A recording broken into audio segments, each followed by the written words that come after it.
ஆவியில அனலா இருங்கள், கர்த்தருக்கு ஊழியம் செய்யுங்கள். ஆவியில அனலா இருக்கணும். அப்போஸ்தலர் 1ஆம் அதிகாரத்தில் 8வது வசனத்துல கர்த்தர் சொல்றாங்க, பரிசுத்த ஆவியானவர் உங்களிடத்தில் வரும் பொழுது நீங்கள் பலனடைவீர்கள். உங்களால் எழுத முடியாத சூழ்நிலையில நம்ம இருக்கிறோம். எப்பொழுது நான் இயேசுக்காக சாட்சி இருக்கிறோம், இயேசுக்காக நான் வைராக்கியமா இருக்கணும், இயேசுக்காக நான் சீஷலா இருக்கணும், ஆண்டவருடைய ஊழியத்தை நான் தொடர்ந்து செய்யணும், என்னை கொண்டு அற்புதங்கள் அடையாளங்கள் நடக்கணும், தொடர்ந்து ஊழியம் செய்யணும்.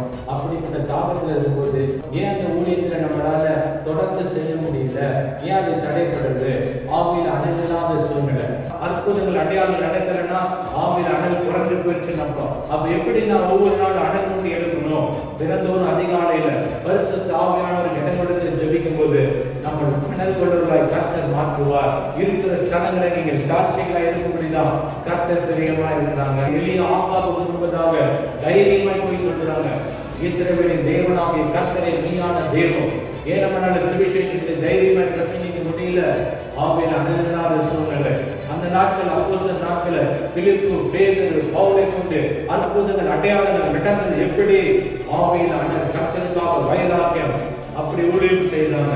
தானியேல் 6வது அதிகாரத்துல 3வது வசனத்துல தானியேல் மேல இருந்த அந்த விசேஷித்த ஆவி பாபிலோன் தேசத்துல இருக்காங்க.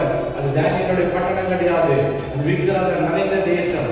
ஆனாலும் எப்படி தானியேல் கர்த்தரிடத்துல அவரோட தொடர்பு எங்கேயுமே கட்டாகல.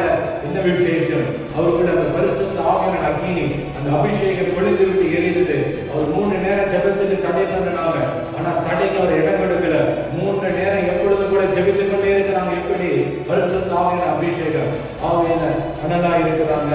குறிப்பா வாலிபர்கள் எல்லா விஷயத்துல சாட்சி இருக்கணும். நீங்க காலேஜ்ல படிக்கலாம், ஸ்கூல்ல படிக்கலாம், எந்த இடத்துல நீ வேலை ஐடி கம்பெனி இருந்தாலும் இந்த அனலா இருக்கிறது யாருக்கு?